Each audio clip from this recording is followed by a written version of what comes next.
Tie ir mūsu vārdi, mūsu mēles, kuras mēs aiz zobiem neturam.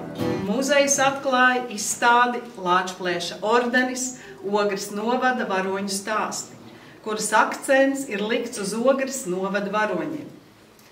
Otra izstāde ir šeit, šajā telpā, un veltīta Lāčplēsim, veltīta varonībai un ceļam uz gaismu. Tieši tāds ir bijis mākslinieces Annas Mūnas moto, gatavojot tērpus rokoperei Lāčplēsis. Un šovakar šie tērpi aicina jūs un dod jums gaismu. Un instalācija Latviju zeme vaļā stāv. Esam modri, sargāsim savu zemi. Uz šīs simbolismu nots, es domāju, ka ļoti vērtīga šī izstāde būs mūsu novada iedzīvotājiem, mūsu novada viesiem, kas liks aizdomāties par notikumiem pirms vairāk kā 100 gadiem, kur tika iesaistīti mūsu valsts varoņi, un arī par notikumiem šodien. Dievs svētī Latviju! Tas, kas ir sasniegts, tas ir izdarīts kopā. Šodien mēs runājam par Lāčplēsi, šodien mēs runājam par brīvības cīņām, par Lāčplēšu dienu, un viss tas varēja notikt tikai pateicoties šai kopībai. Šai kopībai starp mums pašiem un šai kopībai ar citām tautām, ar citiem cilvēkiem no citām valstīm, ar draudzīgām valstīm. Ne jau dēļ ordeņiem cīnījās karavīri.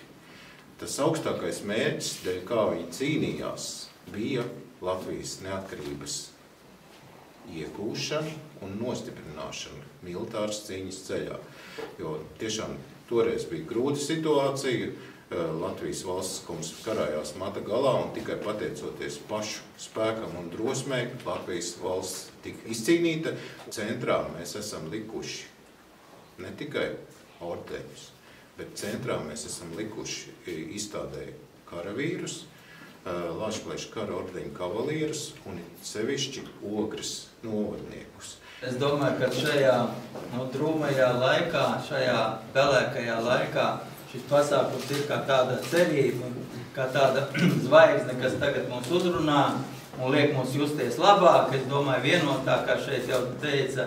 Iedvesmi, kas palīdzēja man radīt Lāčplēša rokoperas varoņu tērpus un tēlus, patiesībā nāk no dabas.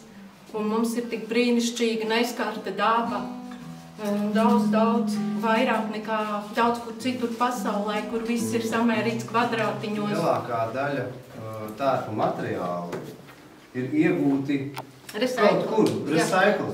Brīvbodē, piemēram. Brīvbodēs daudz kur citur, tātad, kas cilvēkiem šķiet, ka vairs nav bijis nepieciešams.